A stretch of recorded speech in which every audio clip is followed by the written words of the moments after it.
Bonjour, aujourd'hui nous allons voir comment on calcule la durée de vie d'un roulement.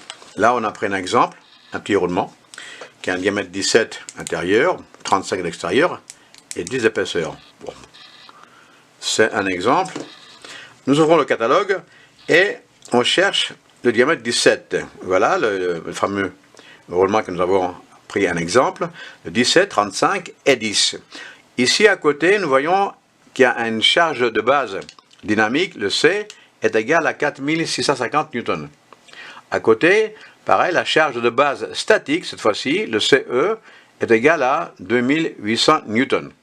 Plus loin, ces chiffres-là, ça ne nous intéresse pas. Donc, on les laisse et on va tout de suite voir comment on calcule. Voilà la formule. La formule pour calculer le nombre d'heures de fonctionnement de ce roulement est égal à LH, est égal 10 puissance 6, 60 pp par an.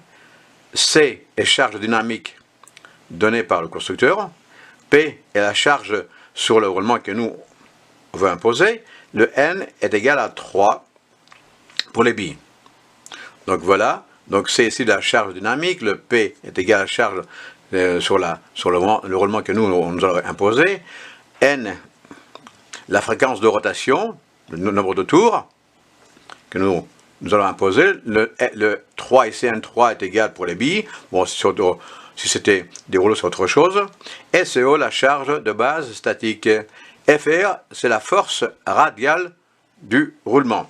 Qu'est-ce que c'est la force radiale? La force radiale, c'est quand il y a un roulement, par exemple, devant les roues d'une moto ou d'un vélo, parce que la force était verticale ou parallèle au rayon.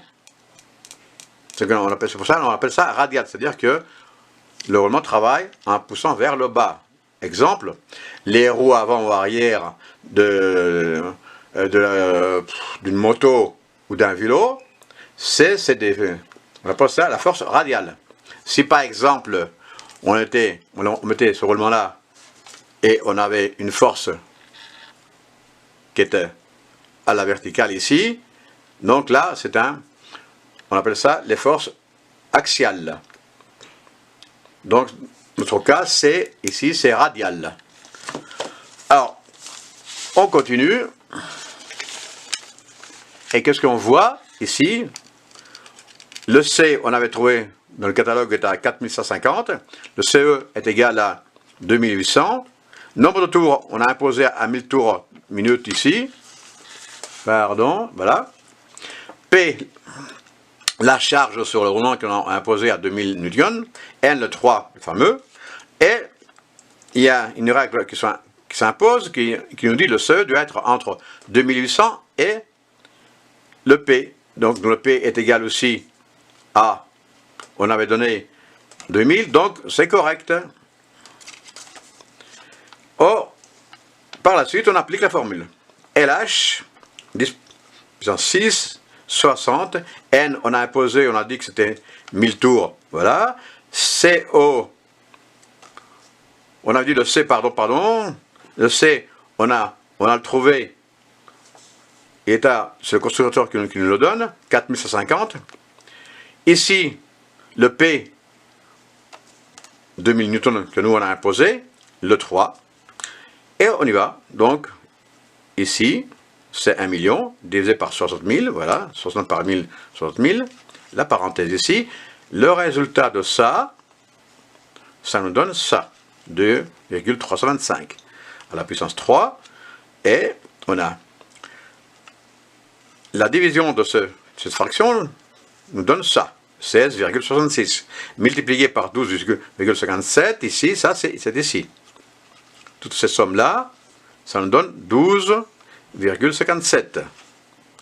Alors, la multiplication des deux nous donne 209,42 heures. Donc, on a trouvé LH est égal à 209 heures. Ce roulement-là résistera 209 heures avec une charge qu'on a imposée 2000 newtons et 1000 tours minute. Voilà. Donc certaines aussi disent que bon, si on divise ça par 8, ça nous donne par jour, etc. Non, ça sert à rien du tout. Les constructeurs en général, ils disent que cet roulement-là résiste avec les données 209 heures. C'est tout. Donc voilà, c'est le calcul simple qui consiste à calculer la durée de vie d'un roulement. Voilà. Là, ici, je crois qu'on a fini. Je vous remercie. Et n'oubliez pas, si vous avez aimé, vous mettez un pouce évidemment positif. Sinon, bah, inscrivez-vous. C'est pas obligatoire, mais